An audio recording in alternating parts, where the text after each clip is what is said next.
I researched a handful of programs around the Bay Area, this was the one that for me was the best fit because it incorporated the technical skills with the real world. And I knew I wanted to get all of these certificates, which I gained 7 of them. So to do that in a 3-year time frame, I did pretty well. Internships matter. For me, the internship I had last summer led directly to a full-time position after I got out. And I'm so happy, and I'm working for myself, and I'm very fulfilled.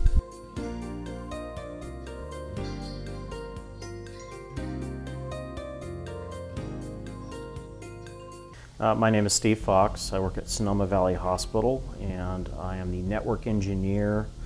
And that's basically it. I do all of the network engineering here. Can you describe a typical day for you here at the hospital? Yeah, I come in the morning, and the first thing I do is check my email and deal with anywhere from 10 to 20 emails of various communications regarding the projects that I'm involved with here. And follow up with the questions that are being asked or the concerns that are being raised, and then address those issues. After that, I try and get onto my projects that I've been assigned or the continuing projects that I'm working on. Get the work done, deal with any issues that arise during the course of the day. Somebody might have a network performance problem they're complaining about, try and figure that out. Or my boss or one of the other managers has a question about the technology that's being used or whatnot. But by and large, I work independently here doing projects of a technical nature. And can you explain what your experiences have been at Santa Rosa Junior College? My first experiences with Santa Rosa Junior College were just as a student prior to going to, onto a 4-year school for a biology degree. And then after, when I decided that I needed a different career, I did some training from Cindy Reese in WordPerfect, which kind of launched my IT career, but that was 22 years ago. I've done a lot of things since, and over the course of that time I have on occasion taken additional courses at the JC to round out my education and knowledge base. It's very useful for that, especially because it's not, most classes you would take, like especially in networking, you would go for a week or 2 in a very intense program that's 8 hours a day, 5 days, or something like that. And you really have to prepare for that. You usually have to take time out from your job to do it. JC, especially with night classes and kind of flexible time schedules, you can fit it in other ways, which is a lot easier for somebody like myself. And what classes have you been taking lately? Over the last year, I've taken the Cisco Certified Network Associate series of courses from Michael McKeever out of the Petaluma Cisco Academy. It's really geared towards almost more of a beginning level, but I was doing it to, again, round out my knowledge about Cisco networking. It was not necessarily an area of focus of mine for a long time, but because of projects here at the hospital, I thought it would be of value to me, and it was.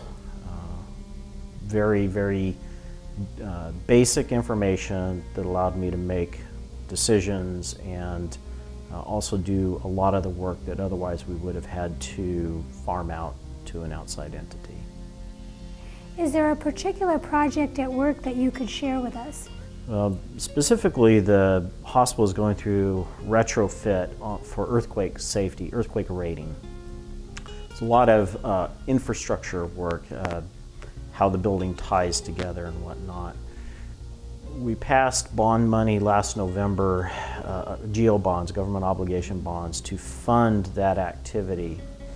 And some of that money was allocated for IT purposes for infrastructure work, and that includes things like the wire in the walls, almost all of which will be replaced over the next 2 to 3 years in this facility.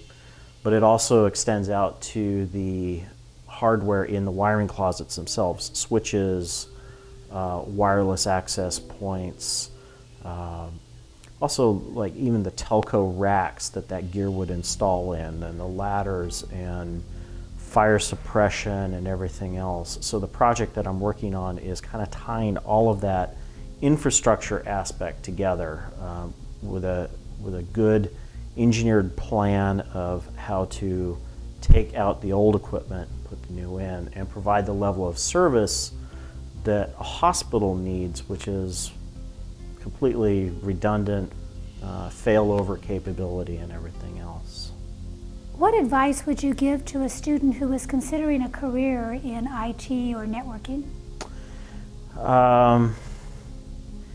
That's a difficult question. I think the first thing you have to answer is, what kind of work do you want to do? This is, I think, one of the most diverse fields that you can get into. You can be into networking, into servers, into programming, into the PCs, into the applications, a lot of different things. And then even within those areas, are you Cisco, are you HP? You can't be everything these days. When I first got into it, you could. In fact, you had to do everything, because if you didn't do it, nobody else did. It's changed because of the amount of different types of technology.